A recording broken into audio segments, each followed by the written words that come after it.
Olá, o Frente a Frente começa agora e meu convidado hoje é o secretário de Estado da Fazenda, George Santoro, que faz um balanço do ano fiscal de Alagoas, frente à crise econômica do Brasil, nas ações que colocam o Estado como referência de gestão pública no país, sobretudo em aspectos como governança e transparência. Bem, secretário, é sempre um prazer recebê-lo e obrigada mais uma vez por estar aqui conosco. Pois bem, Alagoas há muito que não se via, na verdade, está na contramão da realidade dos demais estados do país, né? Estando numa colocação entre os 8 estados que não enfrenta essa crise da forma, por exemplo, como o estado do Rio de Janeiro, o estado do Rio Grande do Sul. E aí eu pergunto, atravessar essa crise com um ajuste fiscal, o que mantém hoje as contas públicas de Alagoas sob controle? Gorete, obrigado pelo convite, é um prazer estar aqui novamente. Eu acho que o estado, desde 2015, na gestão do governador Renan, vem fazendo um trabalho que envolve não só a administração do Poder Executivo, mas também a participação de todos os poderes do Estado. Acho que a gente conseguiu aqui em Alagoas um convívio muito harmônico de todos os poderes, uma participação bastante efetiva. Em 2015, nós tivemos uma discussão bastante franca e aberta aqui na Assembleia Legislativa, em que nós passamos uma série de medidas fiscais muito importantes. E uma medida fiscal muito importante, que hoje é referência nacional, foi a reforma do sistema previdenciário de Alagoas, que hoje é apontado como o mais moderno do país. E a gente acabou de passar uma outra medida agora, que foi o Fundo de Previdência Complementar, que será muito importante para o futuro de Alagoas. São medidas assim estruturantes que preparam o Estado para o futuro. Mas no curto prazo, o Estado precisou fazer mudanças significativas no seu custeio da máquina pública. Então o Estado conseguiu adequar e promover uma grande redução dos seus gastos. Chegou a fazer a maior redução de gastos.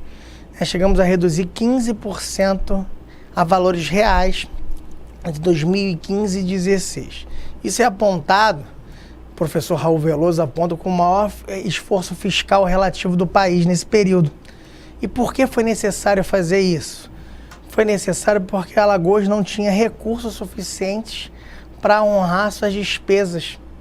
Então, se a gente não fizesse esse grande esforço de redução de despesas, a gente não tinha como pagar as despesas em 2015, por exemplo. Ou seja, foram ações determinantes para hoje o Estado estar enfrentando essa crise de uma maneira, digamos assim, quase que tranquila, não é? É verdade.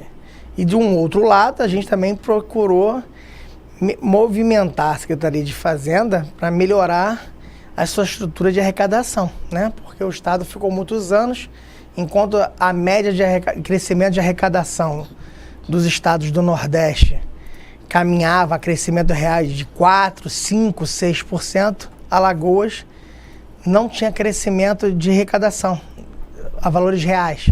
Crescia a valores nominais próximos de zero, crescimento real de arrecadação. Então, Alagoas ficou estagnada durante 8, 9 anos em crescimento de arrecadação.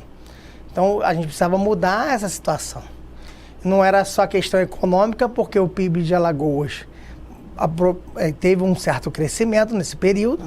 Não cresceu como a média do Nordeste, mas, de qualquer maneira, ele apresentou um crescimento. Ou seja, na verdade, havia uma concentração, digamos assim, uma economia que não se expandia em outras atividades, estava mais concentrada na cultura sucroenergética, não é? Na verdade, a gente tinha uma série de benefícios fiscais no Estado mal estruturados, Gorete.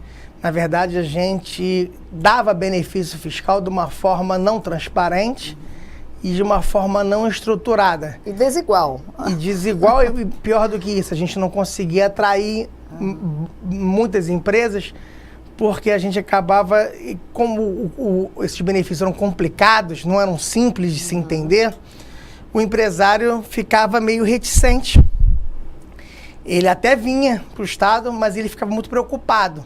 Era difícil uma captação. Hoje, nossos benefícios são bastante reconhecidos. O novo Prodesim, que a gente fez a alteração, ele é muito reconhecido como um dos melhores benefícios do país hoje. O benefício dos atacadistas. A gente foi fazendo uma série de alterações na legislação, simplificando, dando transparência e fazendo a cobrança na nota fiscal. Então, fica muito mais fácil para quem for receber o benefício, mais fácil do fisco cobrar. Então, a gente gera um pacto entre o setor produtivo e o fisco, em que eles se sentem mais seguros e o fisco fica mais fácil de cobrar. E acha um pacto de ganha-ganha e acaba gerando uma situação de gerar novos empregos no Estado. Isso foi muito importante nesse período de crise. Que se a gente não tivesse feito essas mudanças, talvez a gente tivesse passado em Alagoas uma situação muito mais difícil do que nós passamos. Claro, clara a observação, melhor dizendo, de que nos últimos 30 anos, nós alagoanos nunca ouvimos, nem vimos o Estado passar por uma crise como está passando agora. Isso é fato. Aí eu pergunto, fala-se muito sobre o efeito Santoro na economia de Alagoas. Como o senhor reage a essa máxima? Na verdade, acho que alguns falam isso com carinho, outros com um efeito de uma maneira de crítica. Eu acho que é possível falar que o Estado está equilibrando as suas contas. Eu vejo isso de uma forma muito natural, Gorete. Eu acho que faz parte, eu acho isso muito importante. E eu acho que a gente tem que sempre melhorar. E a gente tem que fazer sempre esse contraponto. Ontem mesmo, por exemplo, o governador assinou um decreto que foi fruto de uma crítica. O setor de distribuição de remédios fez uma crítica, uma mudança legislativa que nós fizemos. A gente ouviu o setor e consertamos. Criticar é muito importante. A gente tem que sentar, ouvir os contribuintes e melhorar o que a gente erra, o que a gente acerta e sempre estar aperfeiçoando. Eu acho que nessa relação entre fisco e contribuinte, a gente tem que estar sempre verificando o que a gente faz ao longo do tempo. Porque essa checagem e esse balanceamento é muito importante, porque essa relação é dinâmica. E a economia, ela ao longo do tempo, ela vai se modificando. Você não pode manter sempre a mesma relação econômica ao longo do tempo, porque a economia mudou. Defasa, né? Defasa e a gente precisa atualizá-la para manter a competitividade da economia do Estado frente aos atores do nosso entorno. Secretário, como se dão na prática as decisões do governo na área econômica? A gente sabe, o senhor tem o crédito reconhecido pelo governo e por quem trabalha para o governo e da população, mas como se dão essas decisões no dia a dia da governabilidade? A Fazenda, e a gente tem um grupo, né, uma equipe bastante coesa. A gente procura decidir tudo em grupo na Secretaria de Fazenda. Numa decisão minha, a gente tem outros subsecretários, nós temos a Renata, nós temos o Luiz e temos toda uma equipe para baixo de servidores públicos. Fazenda é toda a forma de servidores públicos. Tanto o Luiz, que é um auditor fiscal do Amazonas, a Renata é uma funcionária da Eletrobras, eu também sou servidor público de carreira do Tribunal de Contas e a equipe toda é de servidores públicos. Então a gente decidi isso em conjunto. Tem a Elisa também, que é da Caixa Econômica. E temos o Francisco Suragiga, um auditor, o Paulo Dantas e todo o resto da equipe de funcionários. A gente procura decidir em equipe. Nós temos também a CEPLAG, né? E a gente também tem a Secretaria de Desenvolvimento Econômico, que agora está com o Rafael e antes era o Helder, que também participou da minha equipe. E a gente leva essas decisões em conjunto e faz propostas para o governador.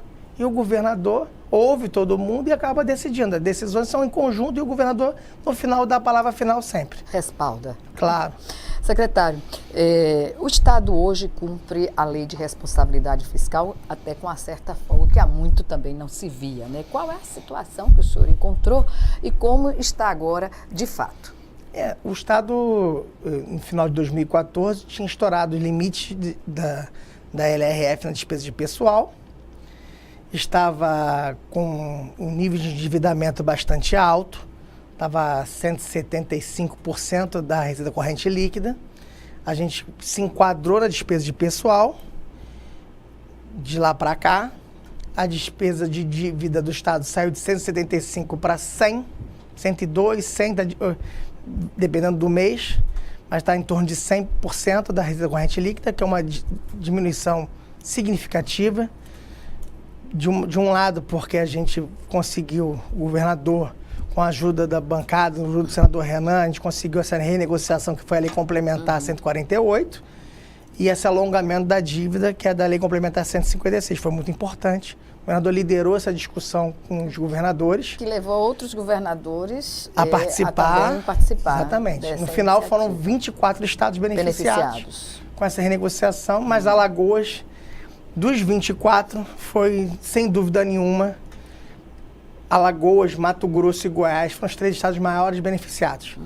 Então a gente teve uma redução de 2 bilhões no estoque da dívida e um alongamento de mais 10 anos do nosso financiamento. Isso ajudou muito. A condição real de investimento, de voltar a investir no estado. Né? Alagoas nunca pôde investir com recursos próprios. Hoje, esse ano, a gente vai provavelmente chegar ao final do ano investindo cerca de 350, 400 milhões de reais com dinheiro do Tesouro Estadual. Isso é um número bastante significativo para Alagoas. Nós estamos falando aí de quase 7% da sua receita corrente líquida. O número ideal que a gente, em finanças públicas, entende que um ente público possa investir é 10%. Nós já estamos em 8%.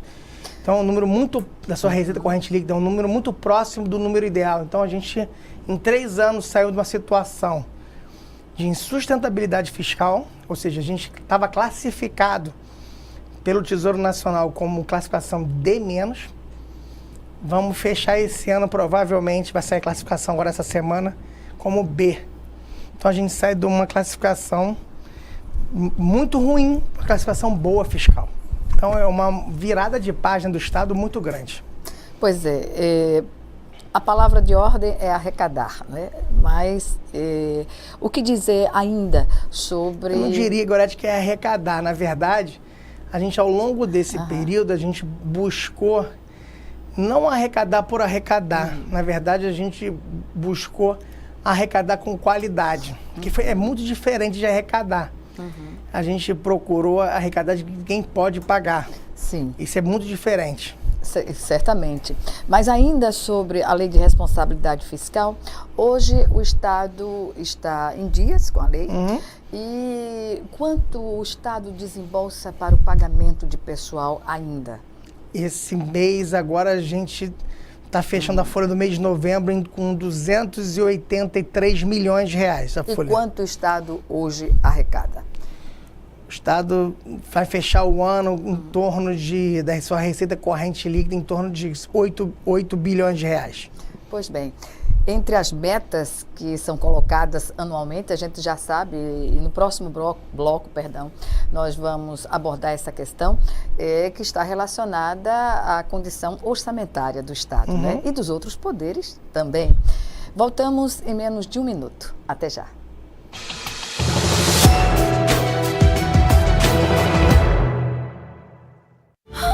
O que é urgente para você? Para muitas famílias, a prioridade é não morrer de frio. Eu agradeço todo mundo que está doando os cobertor por causa do frio, né? Para esquentar meus filhos, principalmente, né? Quando a LBV chamar, diga sim.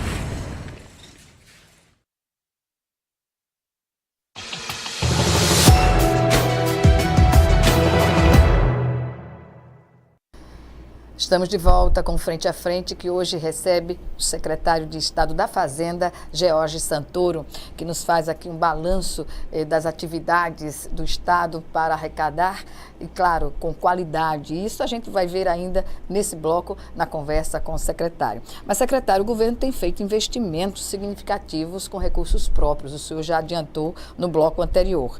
E qual é, praticamente, a média de investimento que se faz, as perspectivas para 2018, em que áreas prioritariamente? O governo, ao longo desse ano, investiu muito nessa questão de infraestrutura, né?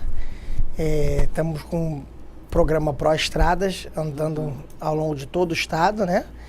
E também várias vias novas que vamos fazer no próximo ano, que são as duplicações de estradas para Arapiraca e algumas estradas novas a serem implantadas. Isso vai ser começando agora e até o ano que vem.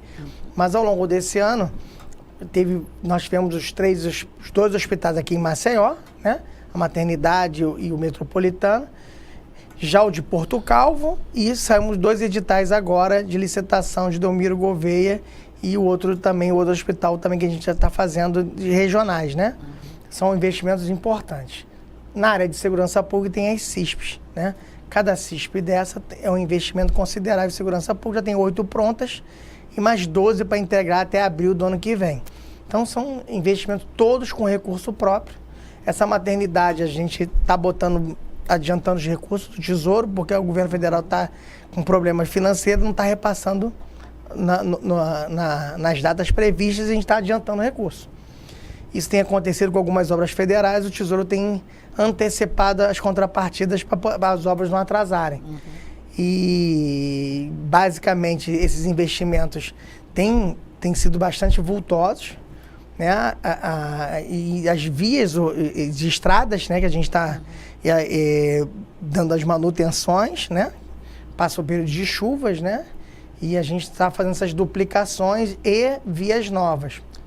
Além disso, eu acredito que esses investimentos de aquisições de ambulância e de equipamentos na área de saúde pública foram muito importantes. E na área de educação, as escolas foram todas reformadas, boa parte dessas escolas reformadas, né?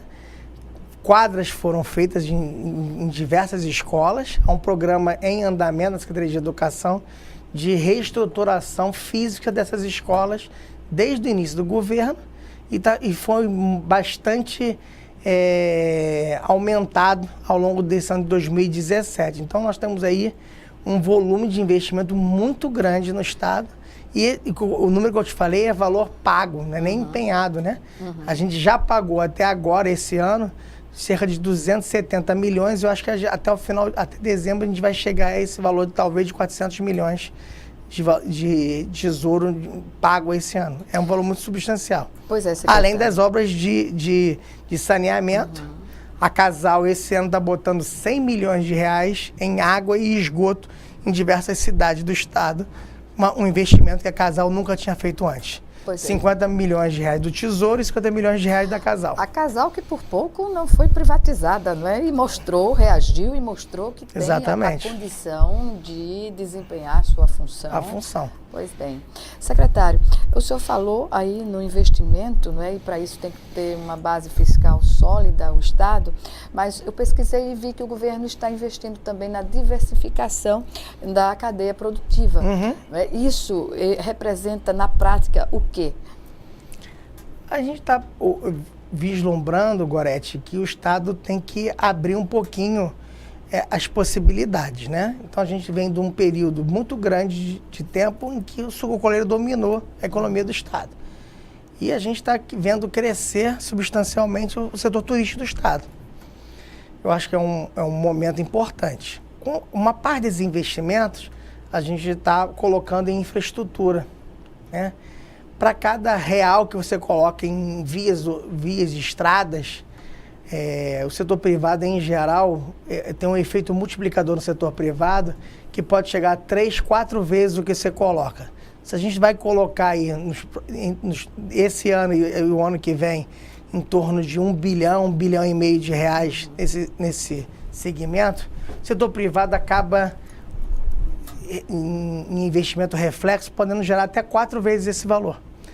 Então, isso a gente pode imaginar que isso acaba gerando uma infraestrutura de logística para o Estado muito importante, porque a gente tem uma natureza de comerciante muito grande na região de Arapiraca, São Miguel dos Campos. Setor atacadista, setor de centro de distribuição muito forte. Alagoas tem hoje o segundo melhor identificado pelo CLP, que foi o Centro de Competitividade, né, foi avaliado, melhores estados do país, foi reconhecido agora. Com esses novos investimentos, a gente vai melhorar ainda mais esse ranking e a gente vai ter canais de distribuição com possibilidade de redução de custo ainda maior. Porque diminui as distâncias, diminuindo as distâncias, frete e tudo mais. Os benefícios que nós demos vão dar maior competitividade ainda a essas empresas.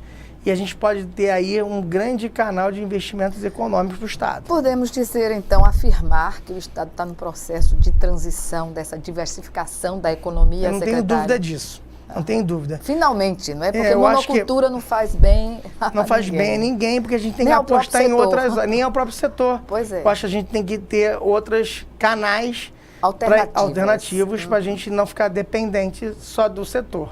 Até para também não cobrar muito do setor. O setor tem que desenvolver naturalmente. É um setor importante, iguais na igualdade, economia. Eu acho que eles vão continuar sendo importantes na economia, mas outros setores, como o setor de... Eu não chamaria nem mais de atacadista, de CDS, eu chamo de setor de logística. Logística de distribuição. E mais do que isso, a gente tem o setor de turismo, que vai ser um polo muito grande. A gente vai estar atraindo aí novos voos. Esse ano a gente superou Porto Seguro no receptivo, e eu acho que vai crescer ainda mais nos próximos anos, e a gente pode surgir outras alternativas com a nova cadeia, que a gente criou 2 novas cadeias aqui no estado. Uma de cerâmica, que eu acho que vai poder, com a melhoria da questão do gás aqui do estado, pode surgir, reforçar essa cadeia. Já temos o químico e plástico aqui bastante forte aqui no estado, e aí eu acho que a gente vai seguir um novo caminho aí, com essa questão da instalação da fábrica da Duratex aqui no estado, a partir de 2019. E aí a gente pode ter talvez um novo polo de desenvolvimento, que é a indústria moveleira aqui no estado. Seria ainda na região do Agreste também ou não? Não, eu acho que não. Eu acho que vai ser aqui na região da Grande Maceió, metropolitana. Região metropolitana de Maceió. Eu acho que tem uma tendência de a gente conseguir atrair mais esse tipo de indústria. A gente fez no início do governo, o governador visitou esses polos moveleiros, fez um primeiro contato naquela época, veio a Duratex para cá, já se instalou, está se instalando, já está com benefício já contratado. Então, foi lá em 2015, plantou a sementinha, essas coisas demoram um pouquinho, eu acho que vai se consolidar. Acho que a Alagoas tem um período de transição de 10 anos para a gente ter uma diversificação para o futuro aí. Secretário, digamos que Alagoas, a gente pode mensurar o grau de desenvolvimento do estado hoje a que outros estados da federação? É muito difícil você comparar estados, né? Porque nós temos um problema de base aqui, principalmente de histórico. Nós temos um resgate histórico a fazer na área de educação muito grande aqui no estado. E é uma reflexão que se faz muito fortemente neste momento que Alagoas passa pela comemoração dos seus 200 anos de Exatamente. E a gente tem que resgatar essa questão, que eu vejo isso, eu acho que é um momento muito importante dessa reflexão.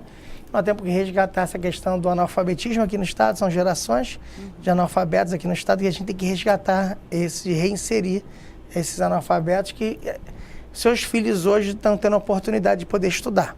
Então, a gente está vendo esse período que a gente vai precisar trabalhar isso e reinserir essa mão de obra de uma maneira mais qualificada, com uma profissionalização mais técnica, mais competitiva. Né? E é essa transição que a gente vai precisar ainda enfrentar para a economia de Alagoas ficar mais competitiva. Eu não gostaria de comparar com nenhum outro estado. Eu acho que a gente precisa passar por esse período ainda. Eu acho que a gente está preparando as bases para isso. Eu acho que a gente deve primeiro se preocupar em dar esses encaminhamentos para o Estado e resolver esse problema das grotas, que a gente está aí com uma população de 250 mil, 300 mil pessoas, que ficaram muito tempo esquecidas. O governo está fazendo um trabalho aí com os investimentos físicos, mas também está entrando com os investimentos sociais importantes de resgate dessa população, que parte dos grandes manchas de piores indicadores sociais. Quando o investidor, Gorete, vai olhar para Alagoas, ele olha esses indicadores. Então, esses indicadores, boa parte desses piores indicadores estão ali. Então, tem que melhorar esses indicadores. Quando a gente melhora esses indicadores, a gente melhora todos os indicadores sociais de Alagoas como um todo. Mas, para isso, as ações têm de ser articuladas, exatamente, e focadas justamente nessa questão. O governo está fortemente estruturado para fazer esse trabalho. A gente está começando a se estruturar. Primeiro, a gente começou com ações físicas nas grotas. O programa Vida Nova das Grotas é isso. Ele começou com pequenas obras de mudanças, caminhou para o Vida Nova nas Grotas. A gente está se articulando, trazendo um ator que foi um ator muito importante, que tem experiência internacional, que foi o pessoal da ONU Habitat, que está estruturando o programa. A gente sozinho viu que a gente não tinha condições técnicas de fazer esse programa sozinho. Então a gente está com um escritório aqui dentro, está estruturando o programa. E é uma chancela importantíssima, né? Fundamental, porque a gente não tem essa experiência. Nós vamos fazer uma missão na próxima semana a Medellín, para o governador e uma equipe técnica do governo conhecer a experiência da ONU Habitat em Medellín, como foi o programa lá, para a gente ver em loco como era, como ficou, para a gente interagir. E eu acho que não é um programa do governo só do Estado, é um programa de toda a sociedade alagoana. Eu acho que é uma interação de todos os órgãos das universidades, de todos os entes do Estado para participar do programa, que é muito importante. A reinserção dessas comunidades na sociedade alagoana.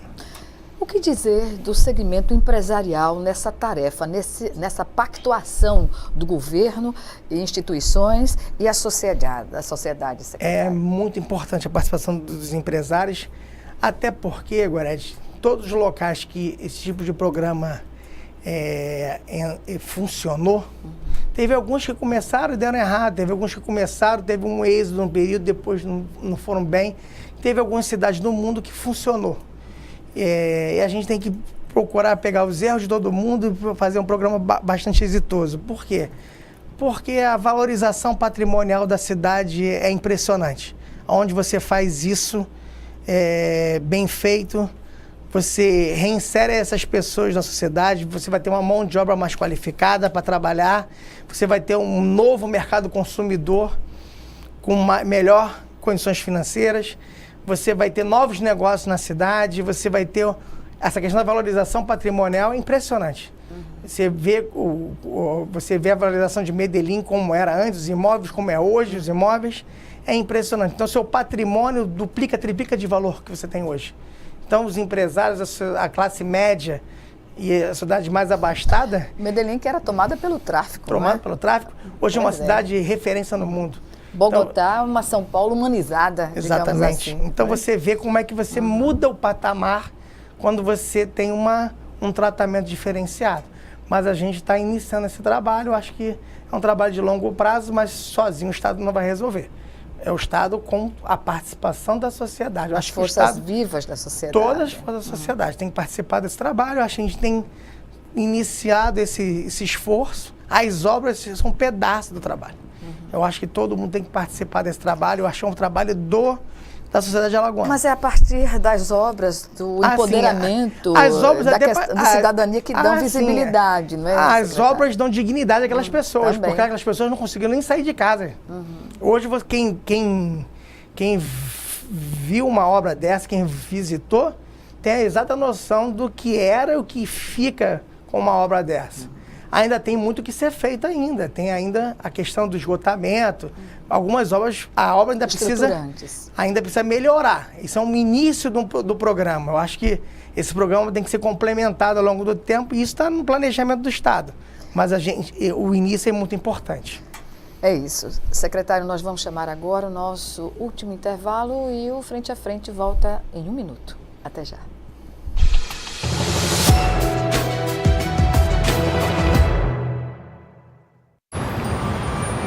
Quando fiquei sabendo que tinha tuberculose, imaginei, é o fim.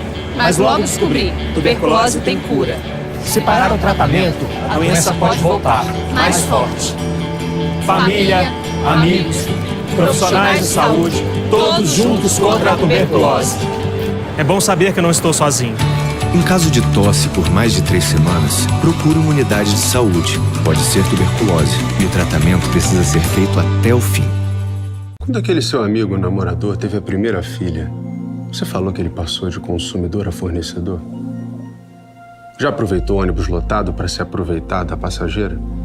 Já falou, prendam suas cabras que meu bode tá solto? Pode parar. Isso incentiva o machismo e a violência sexual. A gente só muda a cultura do estupro mudando o nosso modo de ver o mundo. Machismo. Já passou da hora.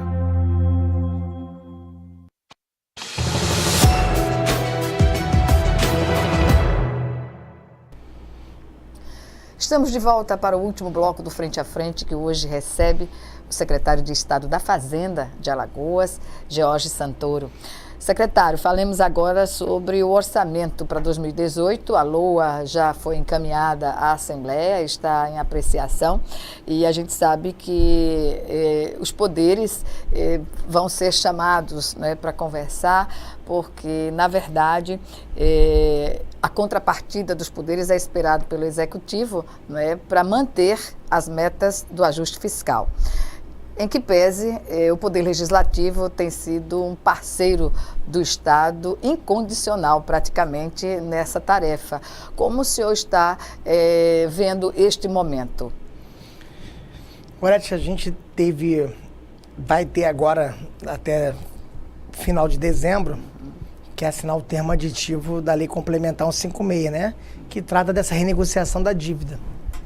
Um dos dispositivos prevê que todos os estados que se comprometeram nessa renegociação, eles tenham um limite de gasto para os anos de 2019 e 2020.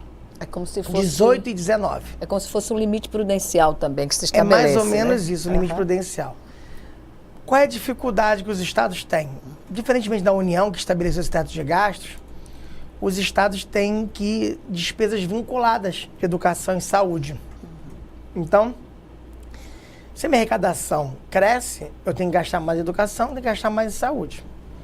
Então, eu tenho uma dificuldade técnica de início para cumprir esse teto, porque eu tenho que cumprir a Constituição. Isso gera um problema que é diminuir o espaço para eu me ajustar, porque educação e saúde já consome um pedaço do meu problema. Então, foi o que eu coloquei na audiência pública. O Executivo não pode estar sozinho nessa demanda desse contato. Todos os poderes estão juntos. E a gente está sensível, que a gente sabe que cada poder tem um problema específico, né? A gente sabe que o Ministério Público nomeou os promotores novos, o Tribunal de Justiça a mesma coisa, a Defensoria também está com uma demanda, porque como nomeou os juízes e os promotores, eles também têm que nomear os defensores. Então, a gente está ciente desse problema, a gente vai sentar com cada poder.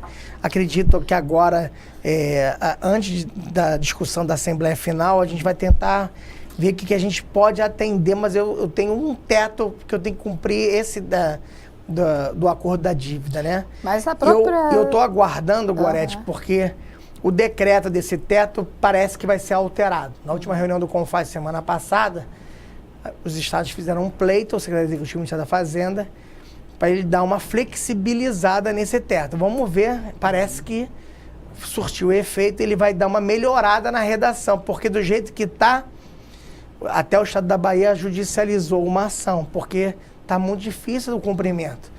Eu acredito que eles vão dar uma melhorada, que a gente já consiga acomodar um pouco essa situação. Mas até mesmo a CEPLAG, a Secretaria de Planejamento do Estado, já leva em consideração que dificilmente o Estado vai chegar ao segundo semestre de 2018 sem que solicite uma suplementação orçamentária, não é, para fazer frente às demandas. Não é? Então, é uma situação que envolve todos os poderes realmente. Não tem dúvida. E a conversa? Qual o tom dessa conversa? Não, a conversa é super tranquila. A gente tem uma conversa super transparente com todos os poderes, como a gente, no fechamento do ano, a gente conversou com todos os poderes, chegamos a um consenso. A gente vai mandar um projeto de lei agora para fechar o orçamento de todos os poderes agora na Assembleia.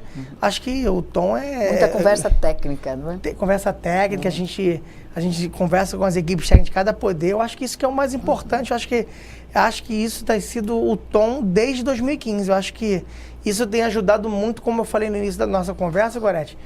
Isso tem sido muito diferente em Alagoas do que em outros estados. A gente tem visto aí alguns estados nem repassar o Duodécimo dos poderes e aí fica um tom bélico, um tom muito ruim.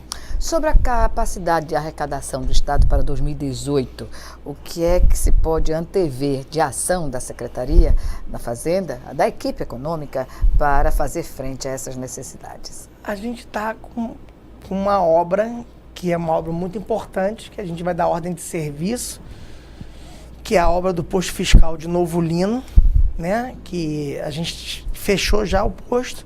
Estamos trabalhando lá em Pernambuco, né? Que é uma obra, que é um financiamento do BID. Finalmente a gente conseguiu botar para frente essa obra. Acho que em 8 meses ela vai estar pronta. Vai ser um posto fiscal super moderno. Eu acredito que isso vai estar em funcionamento no segundo semestre. Muito importante para a capacidade arrecadatória do Estado, porque ele vai ser todo automático. E a gente espera também conseguir botar em andamento a obra do posto fiscal de Porto Real do Colégio. Só que ali a gente está com um entrave técnico com a obra da duplicação da BR-101. Se a gente conseguir, será também muito importante. São os 2 principais postos fiscais do Estado. Circulam em Novo Lima, você tem a ideia agora, de 30 mil caminhões mês. Passa naquele posto fiscal. É um volume... a gente não pode estar naquelas condições que nós estamos hoje. O posto está na condição física muito ruim. A gente está reformando os outros postos fiscais todos. E vulnerável, né? Vulnerável. Totalmente vulnerável. Então, uma ideia, a gente está reformando todos os postos fiscais do Estado. Já entregamos de Elmiro Gouveia. Estamos com de Laje terminando a obra de posto fiscal também o posto fiscal de Maragogi terminando a obra. Estamos finalizando essas obras para deixar os postos fiscais em condições, com iluminação, com pátio, para a gente ter condições de melhor trabalhar. Então, eu acho isso muito importante ter essas conclusões desses investimentos. Como o senhor avalia as operações policiais demandadas pelo Ministério Público, enfim, federal ou estadual, em relação a digamos assim, a conduções, né, de irregularidades do fisco envolvendo na verdade, o fisco? a gente está... Não o fisco, né? São pessoas. Não, né? A gente está fazendo um trabalho em parceria, né? Na verdade, é a Fazenda com o Ministério Público, com a Procuradoria do Estado e com a Polícia Civil. Isso é um grupo técnico constituído, que a gente fez um convênio de cooperação técnica chamado, e no final é constituído no GAESF, né? Conduzido pelo promotor Ciro. Acho que é um grupo muito importante para o Estado. Ciro Blatter. Isso é um grupo muito importante para o Estado. O Estado de Alagoas não tinha isso. A gente não tinha uma promotoria especializada na área tributária, o que era muito ruim para o Estado. Primeiro item, um dos itens que eu mais senti falta quando eu vim para Alagoas era isso. Onde eu fazia representação criminal tributária, não tinha. A gente não tinha uma especializada nessa área. E isso é muito diferente. A área tributária tem especificidades que precisa da especialização do promotor. A área tributária, ainda mais de ICMS, exige um nível de especialidade muito técnico e aprimorado, e exige tempo para se chegar ao nível de conhecimento necessário. Então a gente constituiu um grupo, o doutor Alfredo teve toda a sensibilidade para montar isso, e a gente tem conduzido alguns trabalhos muito importantes para o Estado. Já recuperamos recursos muito significativos. Tivemos algumas operações que já estamos para assinar alguns termos de leniência, e estamos com um projeto para, se Deus quiser, mandarmos essa semana, no máximo, na próxima, para a Assembleia Legislativa, para ter uma coisa que a gente está chamando de CIRA, que vai ser um instrumento jurídico mais forte que o acordo de leniência, e para a gente poder fazer esses acordos. E avançar, né? E avançar nesse tipo de coisa. A gente ali está buscando as fraudes estruturadas, não é o mero sonegador de imposto. Nós estamos falando de coisas estruturadas que envolvem mais de um estado da federação, coisas em que é crime mais sofisticado. Não é aquele cara que deixa de pagar tributos. Não, nós estamos falando de coisas muito sofisticadas. E que, infelizmente, recentemente, nós tivemos envolvimento de alguns servidores da Fazenda. Esse tipo de coisa e a gente sabe que isso não acontece sem a participação do agente público, não é? Uhum. Quando chega ao público. Quando chega uma coisa tão sofisticada assim, às vezes acontece de ter o servidor público participando, e aconteceu. Isso... Qual é a postura da Secretaria da Fazenda diante dessas... A gente está dando todo o apoio para as investigações, para a gente poder ter a investigação com toda a isenção possível, dando direito de defesa desses servidores, claro. Mas a gente também não pode deixar essas coisas em branco. A gente precisa ter a investigação ser feita com todo o contato. E o grupo do GAES tem todo o apoio da Secretaria de Fazenda. Isso representa, no final das contas, uma evasão de divisas para o Estado, não é? Sim, sem sombra de dúvidas. A gente está fazendo essas operações para combater a sonegação fiscal.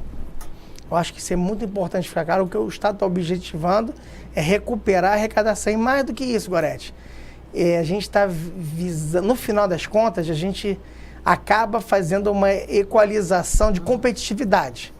Porque aquele contribuinte que tem um esquema desse, ele consegue ter um preço diferente do outro que não tem. Não é justo. Não é justo. Pois é.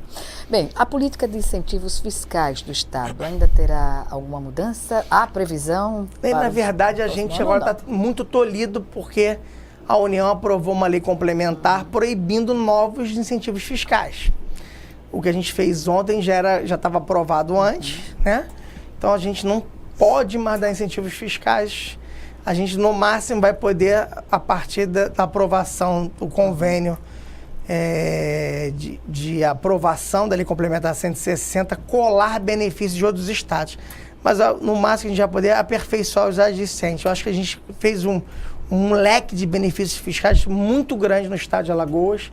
Acho que talvez nunca tenha feito tanto benefício fiscal Alagoas. Acho que de 2015 a 2017 a gente aprovou mais de 30 benefícios fiscais aqui no estado de Alagoas. Acho que nunca aprovou tanto benefício fiscal aqui em Alagoas. As campanhas de incentivo à cobrança, não é, da nota fiscal, como estão a sendo gente está viabilizadas? fazendo agora, Gorete, umas campanhas muito focadas agora. Estamos fazendo ações nas universidades, ações, né, em algumas entidades específicas, para induzir as próprias entidades a divulgarem. Fizemos algumas campanhas de publicidade, fizemos divulgações em mídia, estamos usando os shoppings, nas próprias lojas do shopping, com a própria divulgação, e estamos focando nessas campanhas institucionais. Fizemos uma ação na Universidade Estácio, que foi, só nessa ação, que foi uma ação que cadastrou 3.000 pessoas nessa ação. Muito significativo. Efeito multiplicador imenso. Então, a gente tem feito essas ações pontuais em universidades agora, que tem dado um resultado bastante significativo. Secretário, infelizmente nosso tempo aqui chegou ao fim e aqui eu agradeço mais uma vez a sua participação. Algumas considerações? Eu acho que a gente tem procurado fazer um trabalho muito focado no nosso cidadão alagoano, e procurado acertar. Às vezes a gente erra e se a gente erra, a gente procura ouvir esse cidadão para a gente consertar.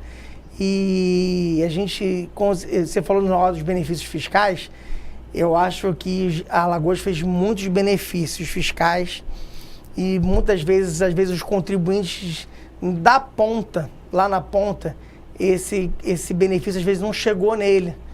E eu acho que ele tem que procurar reclamar para poder esse benefício chegar na ponta. Certamente. Porque alguém em algum lugar se apropriou dele e não chegou na ponta. Não chegou na ponta. E ele tem que reclamar para a gente poder ouvir e para a gente poder cobrar de quem foi beneficiado para jogar para ele esse benefício. Eu acho que isso é muito importante. Pois bem, eu agradeço mais uma vez e até uma próxima oportunidade. Até uma próxima, obrigado. Obrigada. Obrigada a você também que nos assistiu e até o nosso próximo encontro aqui, frente a frente.